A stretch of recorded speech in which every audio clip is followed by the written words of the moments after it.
The United States has the largest economy in the world. It leads global finance, technology, and culture.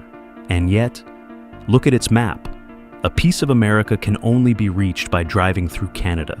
In the desert Southwest, 4 states touch at a single geometric point, as if designed by a mathematician rather than shaped by nature. Across the country, entire cities are divided by invisible lines negotiated long before accurate maps even existed. And this is the same nation that mapped the moon, split the atom, and built a global network of satellites capable of tracking movement anywhere on Earth. Yet its borders were born in uncertainty and never erased. So, why does the most powerful nation on Earth have one of the most unusual maps ever drawn?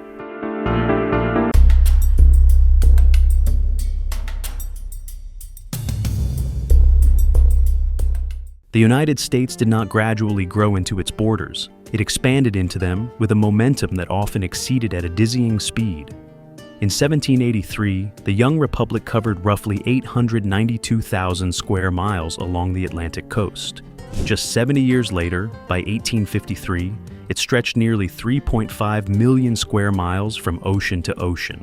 Within a single lifetime, the nation had almost quadrupled in size, transforming from a coastal experiment into a continental power. But with the Louisiana Purchase in 1803 doubled the country overnight. Plains, rivers, forests, and mountain ranges shifted sovereignty with a signature. Long before they were precisely mapped or fully explored, expansion moved faster than comprehension. There were no satellites scanning the terrain, no GPS grids fixing coordinates with certainty. Diplomats relied on incomplete surveys and distorted European maps carried across oceans. Lakes were smoothed, rivers misplaced, old distances estimated rather than measured. Borders appeared decisive on parchment, yet remained uncertain on the ground. The northwest angle of Minnesota still carries that uncertainty, because an 18th century map misrepresented Lake of the Woods. A small fragment of U.S. territory can today be reached only by driving through Canada. By the time the error was recognized, the boundary had been ratified into treaty. Correcting it would have meant reopening fragile international agreements in a nation still consolidating its power. So, the line remained, not because it was precise, but because altering it risked more than a cartographic flaw. In early America, geographic knowledge could evolve. Legal boundaries could not. Once uncertainty was written into law, it hardened into permanence, and permanence became the shape of the nation itself.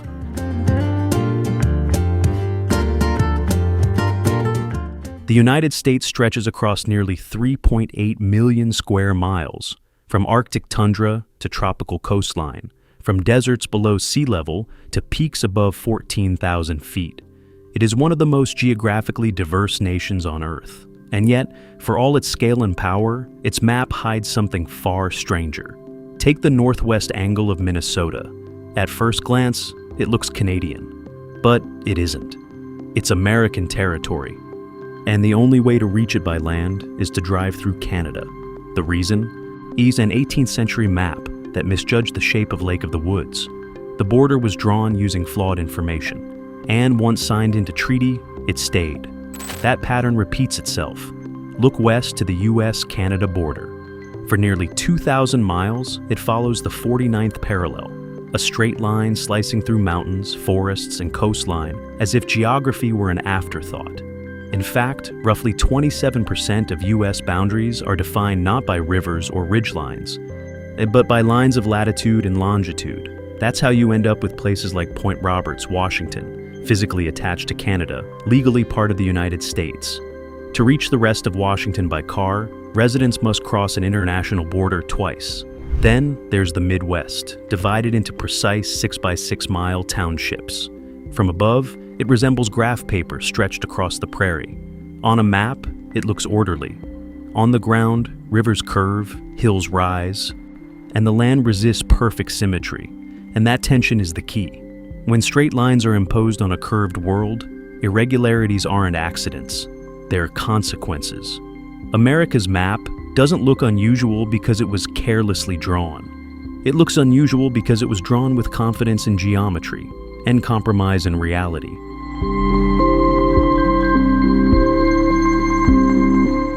Mountains rise over centuries. deserts spread slowly. But rivers are different. They wander, they flood. They abandon yesterday's path without warning. And when they do, the land moves with them. The border does not. In 1877, heavy flooding forced the Missouri River to carve a new channel more than a mile away from where it had flowed for decades. What had once clearly belonged to one side of the river suddenly found itself physically attached to the other. On the map, however, and nothing changed. The community that became Carter Lake remained part of Iowa, even though it now sat on the Nebraska side of the water. When the dispute reached the Supreme Court, the decision reinforced a quiet but powerful principle. If a river shifts gradually, the boundary stays where the river used to be. Geography had moved. The law chose not to follow. Further south, the Mississippi River magnifies this tension. Stretching 2,350 miles from Minnesota to the Gulf of Mexico, it moves nearly 500 million tons of cargo each year, sustaining the economies of 10 states that depend on it. It is not just a river, it is an artery of commerce and culture. Yet it bends constantly, carving oxbows and reshaping the terrain around it. One of those bends created the Kentucky Bend, a small fragment of Kentucky surrounded by Tennessee and Missouri. As of 2020, only 9 people live there, cut off from the rest of their own state by the very river that defines it. In order to reach the mainland of Kentucky, they must leave Kentucky first. This pattern repeats across the country. When nature rearranges the land, the United States does not redraw its map each time the water changes course. Instead, the legal system absorbs the disruption. Borders remain fixed not because the landscape is stable, but because governance depends on continuity. Rivers drift with time. The law anchors the line. And in that quiet decision lies one of the deepest reasons American geography looks the way it does today.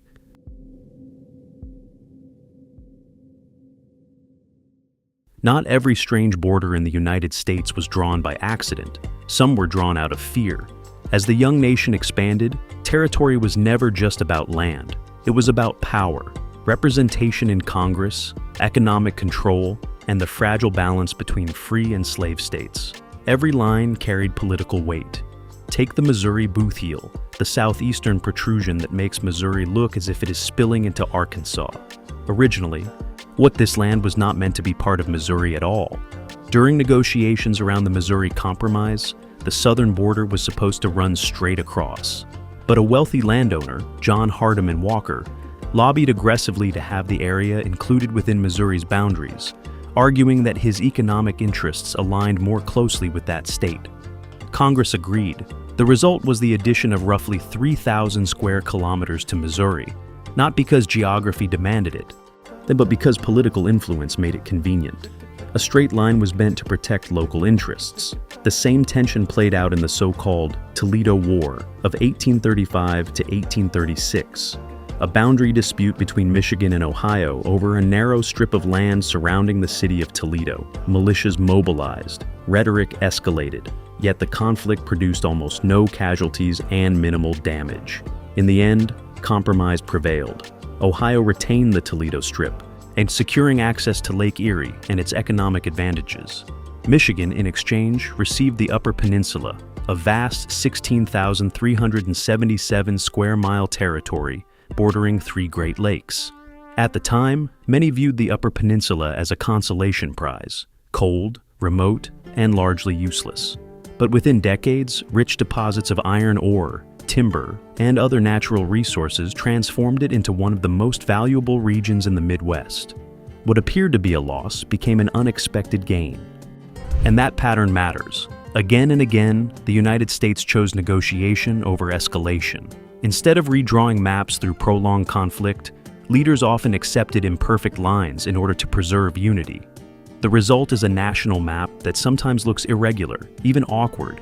But those irregularities are not signs of failure. They are evidence of compromise, traces of moments when political stability was judged more important than geometric perfection. In that sense, the map of the United States is not just a record of land, it is a record of restraint.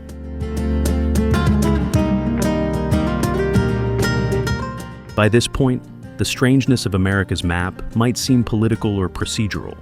But even if every border were perfectly drawn, the land itself would still feel improbable. Because the United States is not just large, it is geologically extreme. Consider California. Within a single state lies one of the most dramatic vertical contrasts on Earth. Mount Whitney rises to 14,505 feet, the highest point in the contiguous United States. Just 85 miles away, in Death Valley, sits Badwater Basin, or at 282 feet below sea level, the lowest point in the country. In most parts of the world, such extremes are separated by continents. Here, they share a horizon. Snow-covered alpine peaks and scorching desert basins coexist within driving distance. The elevation difference between them exceeds 14,700 feet, compressed into a space narrower than many metropolitan regions. Move north to Oregon, and the story shifts from height to depth. Crater Lake. He formed after the collapse of Mount Mazama nearly 7,700 years ago, plunges 1,949 feet at its deepest point, making it the deepest lake in the United States and one of the deepest in the world. Its sheer clarity and volcanic origin are reminders that this landscape was not gently formed. It was violently reshaped, and the instability is not confined to the West. Between 1811 and 1812, a series of massive earthquakes struck near New Madrid, Missouri, and reaching magnitudes estimated between 7.5 and 8.0. The tremors were so powerful they reportedly caused sections of the Mississippi River to flow backward temporarily. At the time, the region was sparsely populated.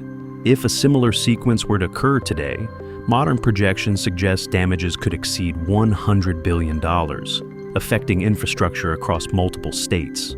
These are not isolated curiosities. They are signs of a continent still tectonically active, still shifting beneath the surface.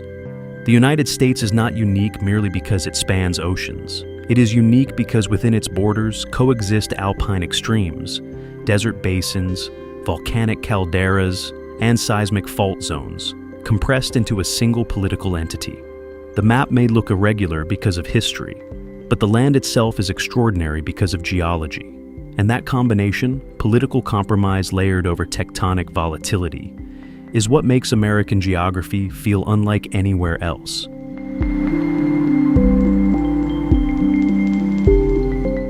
By this point, it becomes clear that many of America's geographic irregularities were never erased. They were allowed to remain, and that permission is not accidental. It flows from the structure of the country itself. The United States was built as a federal union, a system where power is divided and layered rather than centralized and streamlined.